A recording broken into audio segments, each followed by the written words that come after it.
భరత్ ఛానల్కి స్వాగతం. జై శ్రీరామ్, శంభో మహాదేవ్. చైనా మన ఇండియాని రిక్వెస్ట్ చేసిందండి. 25 million tons of iron ore కావాలంట అర్జెంటుగా. అది ఐరన్ ఓర్ అంటే మైన్స్లో దొరికే ముడి పదార్థం అండి. ఐరన్ ఓర్ నుంచే మీకు స్టీల్, ఐరన్ అలాంటివన్నీ తయారవుతాయి. అది 2020 నుంచి కూడా చైనాకి ఎక్స్పోర్ట్ ఆపేసాం. మీకు తెలుసో లేదో, మన గాలి జనార్దన్ రెడ్డి ఇల్లీగల్గా ఐరన్ ఓర్ అమ్మే 1000 కోట్లు సంపాదించాడు, చైనాకి అమ్మే. సో ఐరన్ ఓర్ని మన వాళ్ళు మన డొమెస్టిక్ పర్పస్కే వాడుకుందాం అని డిసైడ్ అయ్యారు.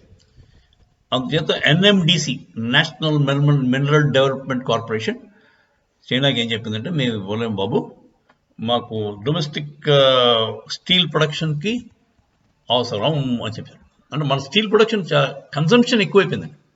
ఇప్పుడు ఇన్ఫ్రాస్ట్రక్చర్ బిల్డింగ్కి రోడ్స్ వేస్తున్నారు, పెద్ద పెద్ద మల్టీ స్టోరీ బిల్డింగ్స్ కడుతున్నారు, బ్రిడ్జెస్ కడుతున్నారు. ఈ ఫ్లైఓవర్స్, బ్రిడ్జెస్, వాటన్నిటికీ కూడా స్టీల్ చాలా పడుతుంది. స్టీల్ కావాలంటే ఐరన్ ఓర్ ఉండాలి. ఐరన్ ఓర్ని ప్రాసెస్ చేస్తేనే స్టీల్ వస్తుంది. సో మన డొమెస్టిక్ కన్సంప్షన్ కాదనుకుని మనం బయటకు అమ్మడం రా మెటీరియల్ని అంత మంచి పని కాదు. అంతకుముందు ఏం జరిగేది, చైనా వాడితో వీళ్ళకి ఫుల్ ఒప్పందాలు, దొంగ ఒప్పందాలు ఉండేవి కదా కాంగ్రెస్ వాడికి. ఐరన్ ఓర్ ఇచ్చేవారు, స్టీల్ వాడి దగ్గర కొనుక్కున్నారు. అది వాళ్ళ తెలితే కాంగ్రెస్ వాడు ఐరన్ ఓర్ చాక, అది చాక ఇచ్చేసి కాస్ట్లీగా చైనా దగ్గర స్టీల్ కొన్నాడు. అది మన కాంగ్రెస్ తాలూకు ఎకనామిక్ మోడల్ అలా ఏడుస్తుంది. కంట్రీని ఎలా అమ్మాలి, వాళ్ళ సొంత డబ్బులు ఎలా చేసుకోవాలి, అదే వాళ్ళు చేయం. సరే, ఇప్పుడు NMDC వాళ్ళు 25 మిలియన్ టన్స్ ఇవ్వమని కరాఖండిగా చెప్పారు. దాంతో చైనా వాడు అంతకుముందు ఆల్రెడీ చెప్పుకున్నాం, వాడు ఏంటంటే ఎకనామిక్ ఫామ్, వరల్డ్ ఎకనామిక్ ఫోరంలోనే ఒక ఇష్యూ లేవనెత్తాడు. ఏమన్నాడంటే, ఇండియా మాతో బిజినెస్ సమంగా చేయట్లేదు, మమ్మల్ని అంటే ఒక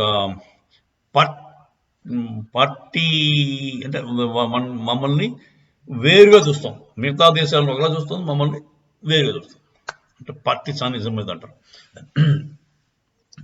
సో అది అలా చేయకూడదు, అది ఇంటర్నేషనల్ ట్రేడ్కి విరుద్ధం అని చెప్పి ఏదో కబుర్లు చెప్పారు. అప్పుడు మన వాళ్ళు కూడా చెప్పారు, బాబు మాకు ఒక రూల్ ఉంది, నేబరింగ్ కంట్రీస్ అంటే మా బార్డర్ షేర్ చేసే కంట్రీస్ అన్నిటికీ కూడా మేము పర్సనల్గా అప్రూవల్ ఇస్తే కానీ వాళ్ళు ఫారెన్ డైరెక్ట్ ఇన్వెస్ట్మెంట్ చేయడానికి వీల్లేదు. అలాగే ఏదైనా మా దగ్గర నుంచి రా మెటీరియల్ కావాలన్నా కూడా ఈ దేశాలకి మా పాలసీ వేరేగా ఉంటుంది అని క్లియర్గా చెప్పారు. అంటే దాంట్లో మెయిన్గా మన చుట్టూ బార్డర్లో ఉన్న కంట్రీస్ ఏమున్నాయండి, పాకిస్తాన్, చైనా, ఆఫ్ఘనిస్తాన్ తక్కువ, బంగ్లాదేశ్, నేపాల్, అలాంటి చిన్న చిన్న దేశాలు.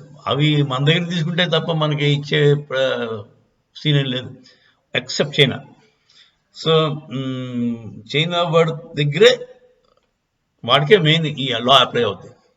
ఈ లా ఏంటంటే, మనం బార్డర్ షేర్ చేసిన వాళ్ళు ఎవరు కూడా ఫారెన్ డైరెక్ట్ ఇన్వెస్ట్మెంట్ చేయాలంటే ముందు గవర్నమెంట్ అప్రూవల్ కావాలి, అదండి. సో చైనా దగ్గర నుంచి, చైనా మీద డిపెండెన్స్ చాలా మట్టుకు తగ్గించడానికి మోదీ గవర్నమెంట్ ట్రై చేస్తున్నారు. Very soon, maybe down the line ఒక 3 to 4 yearsలో మనం కంప్లీట్గా చైనా నుంచి ఇంపోర్ట్స్ ఆపే కెపాసిటీకి వచ్చేస్తాం. మనం మెయిన్గా ఇంపోర్ట్ చేసేవి ఏంటంటే, ఇది ఫార్మాకి పనికొచ్చే ముడి పదార్థం వాళ్ళ దగ్గర, మన దగ్గర లేదు ఇంకా. అది కూడా మనం చేసేయగలిగితే నథింగ్ లైక్ ఇట్. తర్వాత make in India, made in India పాలసీస్లో చిన్న చిన్న ప్లాస్టిక్ బొమ్మలు, టాయ్స్, అలాంటివన్నీ కూడా ఇండియాలోనే తయారవుతున్నాయి. ఫైర్ క్రాకర్స్, దీపావళి క్రాకర్స్ కావాలంటే మనం వాళ్ళ దగ్గర తెచ్చుకోవాలి. రక్షాబంధన్ వస్తే వాళ్ళ దగ్గర తెచ్చుకోవాలి రాఖీలు. తర్వాత ఏమో వినాయక చవితికి కూడా బొమ్మలు ఆడేయించాడు పూర్వం. సో మన డిపెండెన్స్ ఆన్ చైనా తగ్గించుకుందామని మోదీ గారు దృఢంగా ఉన్నారు. ఆ దిశగా ప్రయాణం చేస్తున్నాం మనం. కాంగ్రెస్ పార్టీ లాగా వాళ్ళతోటి మనకి ఎంఓయూలు ఏం లేవు. మెమరాండమ్ ఆఫ్ అండర్స్టాండింగ్ ఉందండి కాంగ్రెస్కిను కమ్యూనిస్ట్ పార్టీ ఆఫ్ చైనాకి. అది దాంట్లో ఏముందో ఒకటి చెప్పడం. మన ఊహించగలిగింది ఏంటంటే అదే వాళ్ళ ఇంపోర్ట్లు వాళ్ళకి పనికిరానివన్నీ మనకి డంప్ చేస్తాడు. మన దేశంలో డొమెస్టిక్ ప్రొడక్షన్ ఫ్యాక్టరీలు అన్నీ మూతపడిపోతాయి. అలాగే జరిగిందండి. మన్మోహన్ సింగ్ గడు ఉన్న టైం అంతా కూడా మన ఇండియన్ లోకల్ ఇండస్ట్రీ దెబ్బ అయిపోయింది. ఎందుకంటే చైనా వాడు సగం కాస్ట్కి ఇంపోర్ట్ అయిపోయింది, చీప్ మెటీరియల్. దానివల్ల వీళ్ళు పాపం డొమెస్టిక్ ప్రొడక్షన్ ఆపేశారు, ఫ్యాక్టరీలు అన్నీ మూసుకొచ్చినారు. సో చైనాతోటి మన పాలసీ ఇలా ఉందండి. ముందు ఎలా ఉంటుందో చూద్దాం. జై హింద్, జై శ్రీరామ్, శంభో మహాదేవ్.